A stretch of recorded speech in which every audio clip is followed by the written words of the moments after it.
Today I'm back to containers. I'm making compact containers for things like pills, cosmetics, sweets, and I show you a super cute variation for jewelry. Once again, I'll use my techniques for perfectly fitting lids. So let's get started. So I start with about 400 grams of clay. I'm going to start by showing you the basic container and then I'll show you how you can vary the inside.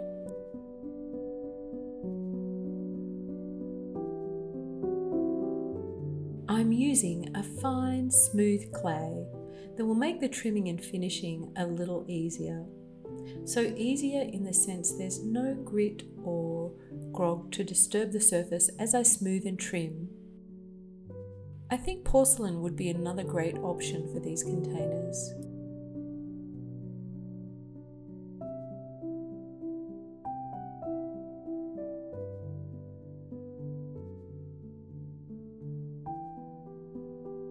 So I've centered, pushed down, and now I open up.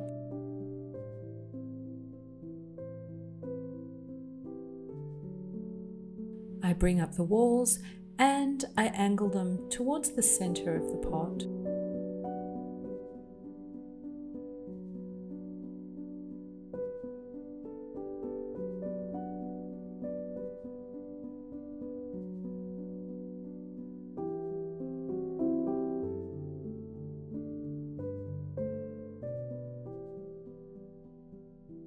And I collar the walls inwards.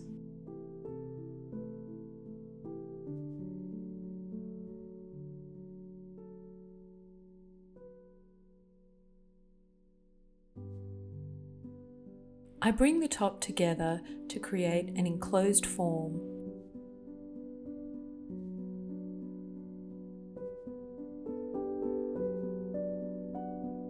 Now with the trapdoor inside, I smooth the join and push down to the flat compact shape.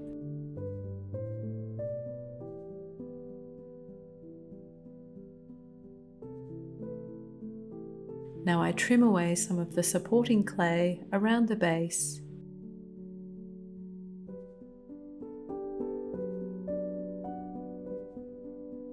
I've left enough space in the sides for the flange and gallery. Now while the clay's wet, I push in to form the flange. I'm using an offcut of plastic tongue, the kind electricians use.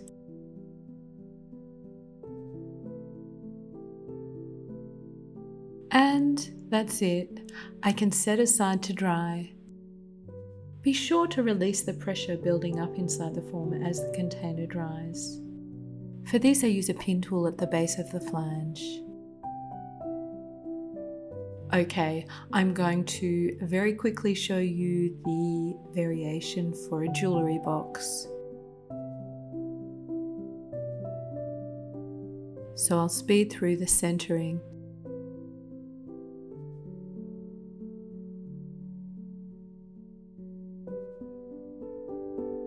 And now as I form the base of the pot and bring out the walls, I leave a little bit of clay on the inside to form a little ring holder. So this will really work for rings, bracelets and necklaces. And I form that extra clay into a little mountain peak.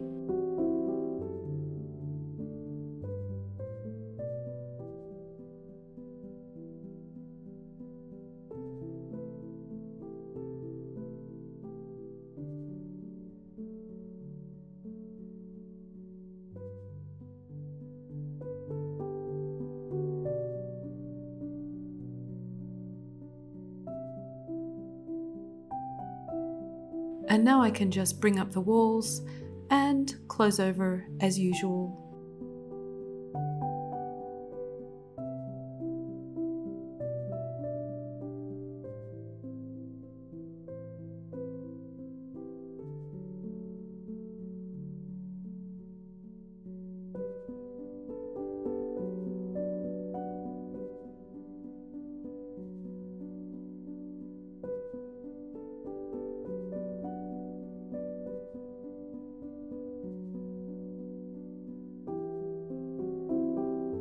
So I'm ready to trim. I cut through at the base of the flange.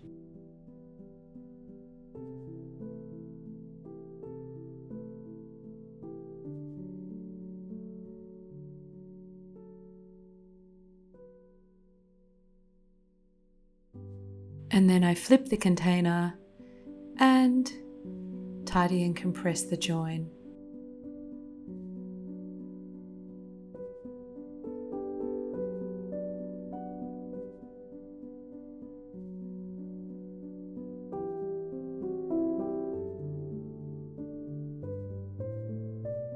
I set aside the lid and I trim a gallery.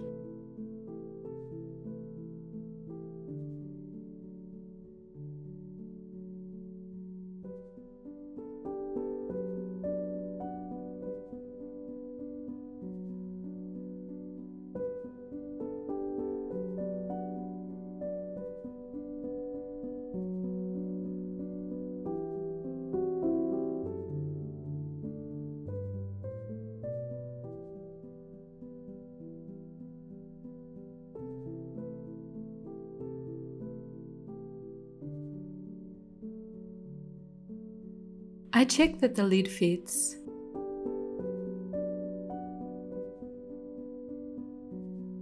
I tidy the inside a little and then wire through. I flip the base and trim.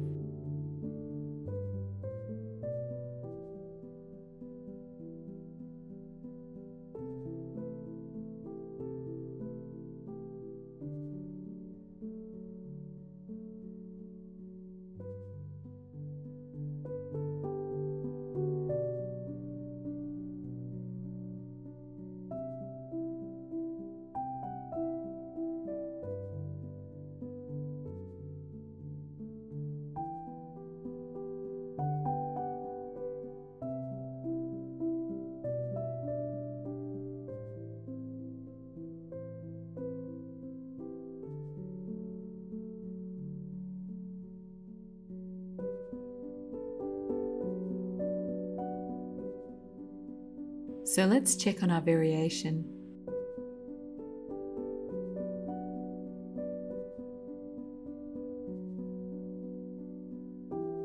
And then I go on to trim the gallery and flange. So I want to show you something a little different today. I want to decorate some of the insides of the boxes and have some tissue transfer that I think I'll use to create a bit of extra pattern.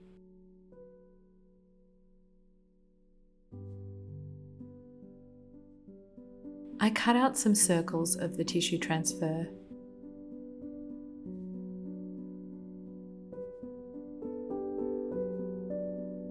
Now, there are two sides to the tissue transfer. The brighter side has the underglaze, and I need to lie that face down on the surface. So the printed underglaze needs to be in contact with the surface. Using a flat brush, I apply water. I carefully brush water over the whole surface of the tissue transfer.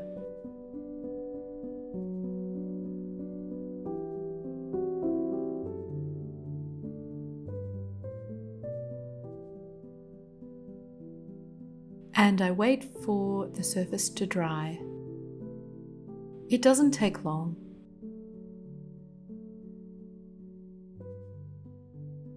The dry clay absorbs water from the surface of the paper. As this happens, the underglaze is transferred to the surface of the clay. Once it's dry, I can gently peel back the paper,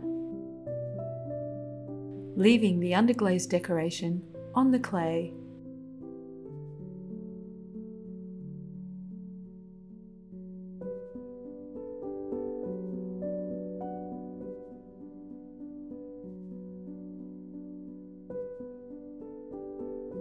And now I bisque fire the containers. Now I'm ready to glaze. I start by glazing the inside.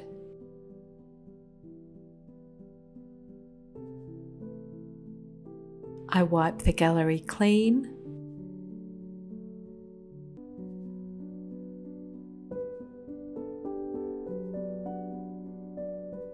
And then I glaze the outside. First I dip the lid.